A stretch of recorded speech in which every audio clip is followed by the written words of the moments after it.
What's your experience in dealing with gangs?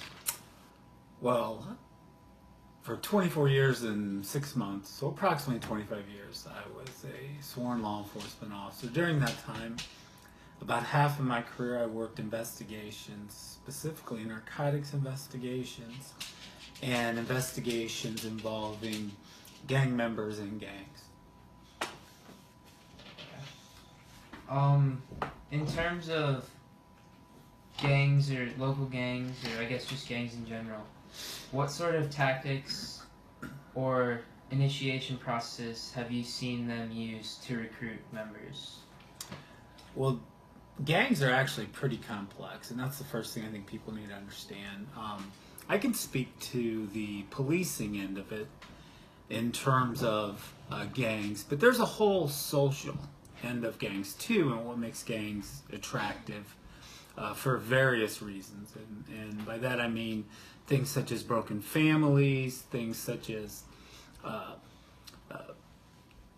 in the younger years needing a sense of security depending upon where they live, a sense of purpose, those sort of things. Social factors play into it too, but from a policing standpoint and a law enforcement standpoint, many of the tactics are pretty similar across the gang lines. And you have to keep in mind that a lot of gangs are made up of what I like to believe is kind of a reflection of our culture, which many things such as race, such as common denominators, which we'll get into, attract gang members as it pertains to various street level gangs. What I've seen typically is many times younger people are recruited into a gang through their friends, through their neighborhoods, through their people they look up to. And a lot of times it'll have to do with monetary things or things of value that a lot of times younger kids don't have available to themselves. On more of a social aspect of it, they're getting the attention that's needed or wanted, that's lacking usually in the family setting. So tactics, many times tactics, there'll be a probationary period. Depending upon the gang, there'll be a recruitment, a probationary period, and then a period in which they're considered a brand new member. And then once in the gang, there's definitely a chain of command or a structure, and that structure varies depending upon the gangs. What's been the biggest driving force behind gangs being present in the Quad Cities? I would have to say, and once again I'm speaking from a policing standpoint, I would have to say the narcotics and the narcotics trade, and that's for a couple of reasons. With gangs, as I mentioned before, they're usually tight-knit. There is already a distribution point set up in terms of whether it be a supply or whether it be a demand. They're dealing with people they trust, and many times the motivating factor is money. So narcotics is big. Narcotics and gangs go hand in hand, and with illegal narcotics comes the potential for violence, which gangs also tend to engage in. Are gangs around here in affiliation with other gangs throughout the country in order to traffic drugs and stuff like that? Absolutely. And once again, when I go back to gangs, we're talking in a big picture type of sense, but let's break it down to outlaw street level gangs. So in the Quad Cities, the one I was familiar with and had worked various cases on would be the Vice Lords, which is made up of mostly young black men, sometimes Hispanic. The Gangster Disciples, which is made up of mostly young black men, some young white men, and Hispanic. The Hispanic gangs, which are primarily made up of Hispanics or Latinos, or people that identify as Latinos. And then also an outlaw motorcycle gang, the Grim Reapers. I did work a case against them, and many of them in addition to the race common denominator, the driving force behind that was the motorcycle gang itself. And in those cases, I talk about narcotics, and narcotics was part of the Grim Reaper investigation. However, their gang existed in a lot of ways for financial gain by doing thefts and burglaries, and in particular targeting things that could be easily changed and or sold quickly. So they would steal motorcycles and tools and John Deere tractors and things of value. But they did deal in the narcotics end of it, and primarily methamphetamine, marijuana to a certain extent, but methamphetamine. Now, having said that, they were part of a bigger group, an affiliation of a motorcycle gang called the Outlaws. And the Outlaws are a bigger gang nationwide, and their sworn enemies are the Hells Angels. So from a motorcycle gang perspective, the Outlaws would be one of the big players, and the local group, the Grim Reapers, were aligned with the Outlaws. So right away, going back to the narcotics, the affiliation was an affiliation that was profitable for them in terms of narcotics.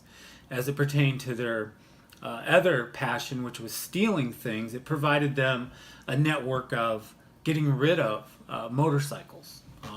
Stealing motorcycles, stealing John Deere tractors. It provided them a network of moving things quickly before law enforcement could get a handle on it.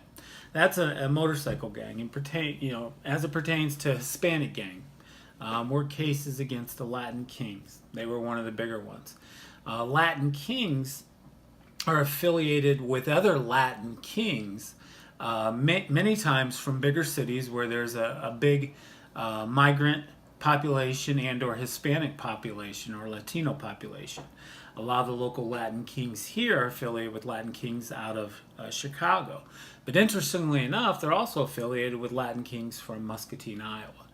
And with Muscatine, Iowa, there's a large Hispanic community that's drawn to that area and has been for a number of years. And a lot of that has to do with their parents migrating and working at some of the meat processing plants, similar to in Joslyn, Illinois, West Liberty, Iowa. So gangs are affiliated, but they're usually driven by the common denominator of protection, security, and making money, profitability, which is usually done through the narcotics trade. Going back to gang recruitment,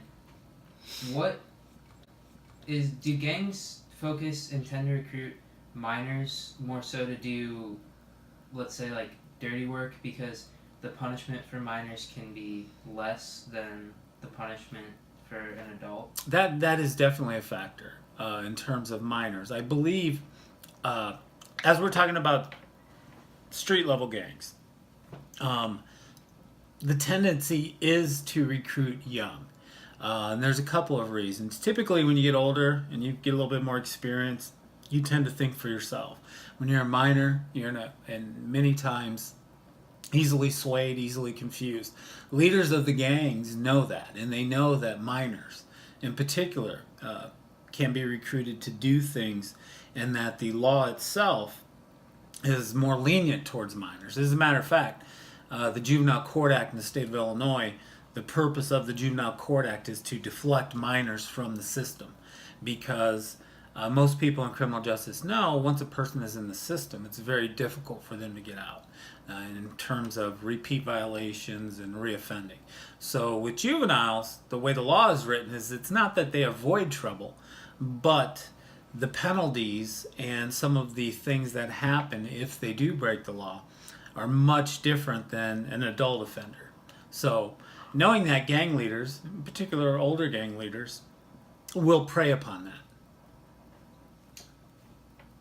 How have gangs locally, how have you seen them evolve from the time you started policing to the time you stopped policing?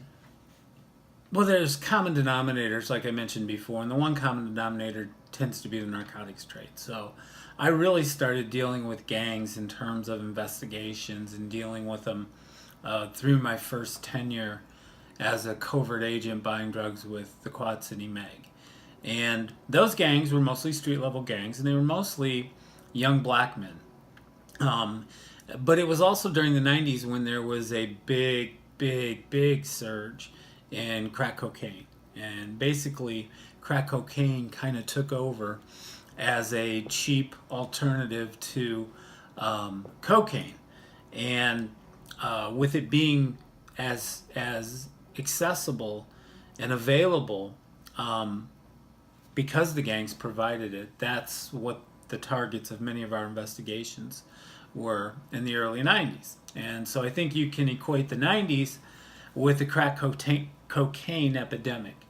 And many arrests, the one of the things that's interesting is the federal law got changed in the 90s. And today it's been changed back because after years and years of it, the argument's being made that it inappropriately or inversely discriminated against people of color.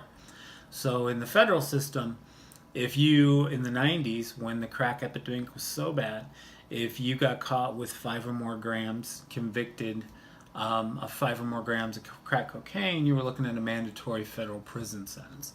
And the federal prisons were filled up with crack cocaine dealers and users.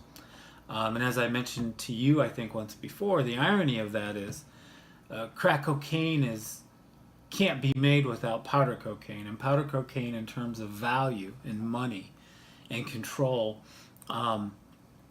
is much more dangerous in terms of the, like I said, the value and the monetary value, or the monetary exchange of money. Because as we talked about, usually when you have drugs, gangs, and money, so drugs, weapons, money, there's a triangle that they talk about of danger, and gangs are usually involved in that. So in the 90s, much of it was crack driven. There was also a market for marijuana, but now, or jumping forward to when I retired, marijuana is starting to be a little bit more acceptable in the criminal justice system. And by that I mean you have medicinal marijuana being introduced, so medical marijuana, and that's changed the whole dynamic of the way marijuana flows through this area. You know, back in the early 90s when gangs controlled it, it was a harvest, it was a crop, usually from Mexican drug operations or Mexican drug organizations, crossing the border, flowing from the west to the east, and then money would flow back from the east to the west. Once hydroponic cannabis came into play, and a lot of it had to do with our friends to the north in Canada, British Columbia. They started growing hydroponic weed, and it was used for medicinal purposes. Once that came into play, then there really was no west to east or east to west schematic, because it would go north to south, south to west, whatever. And that we're seeing that now in the states that have medicinal marijuana, and in the states that have gone one step further and have allowed recreational use. So it's being decriminalized, and it's flooding the area at a much higher rate. The big thing with marijuana and cannabis is in the 90s, when we used to look at the averages of the THC being the active ingredient in marijuana, the THC level was much lower. Now that there's a professional business and it's grown in laboratories and many times legally, it's much more potent, much stronger, which is, from a policing standpoint, is scarier to the end user. But marijuana is still a common denominator. Cocaine is still a common denominator. One of the big things you see some of the street gangs, or I saw before I retired that they were getting into, which was a little bit different, was the prescription pills. So, you know, keep in mind, anything that has a value, anything on the black market that has a value that they can make money from, they will get into if they believe they can make money. And similar to the motorcycle gangs with stealing things, you know, some of the street gangs like the Gangster Disciples and the Vice Lords and the the Hispanic ones, the bishops and the Latin kings, they were getting into the opiate problem. And that's what it is it's a problem. Many times begins with prescription pills and moves to heroin. So the end result of heroin is controlled many times by street gangs. Last question. Do you have any stories of past encounters that you've had in the Quad Cities with gang violence? Have you had any run-ins with gangs? Yeah. And once again, it's been gang members. There was one time with the gang itself, because it was made up of numerous gang members, that we had just, when I was in Meg in '93, we had just conducted an investigation. It was a fairly sizable cannabis investigation with Latin Kings, and they had gone from the Iowa side of the river, which Meg investigates, Scott County in Davenport, and it ended up, when the search warrant was finally done and it was finally executed, ended up in the Illinois side in Moline, and to get to the point of juveniles, it was Latin Kings from Chicago that were down with Latin Kings locally from the East Moline and Davenport area, and they were all cutting up, I believe it was 40 or 50 pound bale of marijuana. They were smoking it themselves, partying. And when we finally hit executed the search warrant in Illinois, Illinois laws apply. So in terms of me talking about the Juvenile Court Act, there was 3 or 4 juveniles in the room, and it was not an easy task, or it was not using discretion. It was not a priority to go after the juveniles. So the juveniles were released. The adults were taken to jail.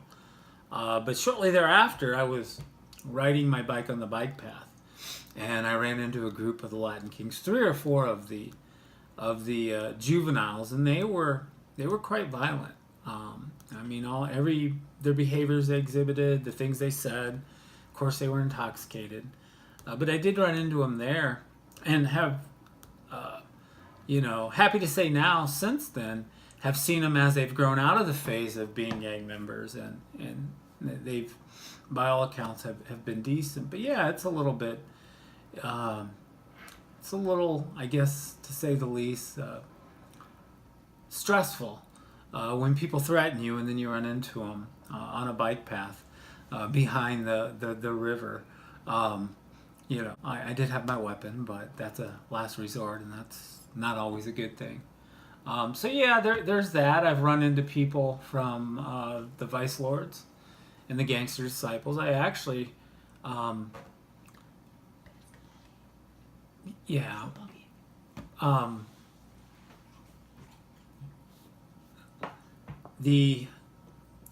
would say probably one of the most gratifying things is we worked a case against 2 Vice Lords, and it was a crack cocaine case.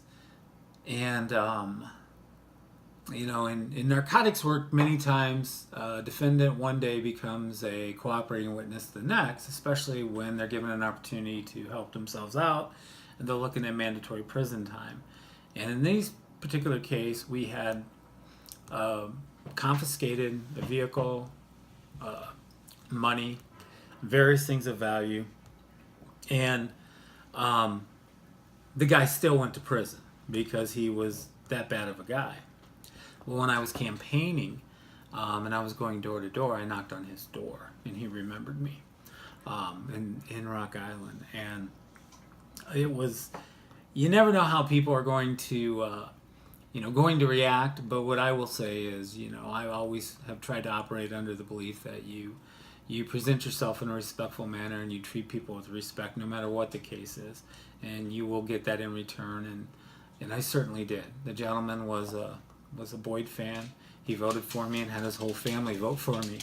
So that was another one and he's still an active Vice Lord. As a matter of fact, his son was in the jail on a murder charge as a Vice Lord when I retired, and I kept in contact with this gentleman's mom, who would have been the son's grandma, and she would come down to visit, and she would stop by and see me, and we would, do everything that we could to try to help her out because she was in a difficult situation, and it was unusual for the son, who has to be in his late 30s now, to still be actively involved as a vice lord, but I think it's a money thing. I think he's making money through narcotics probably.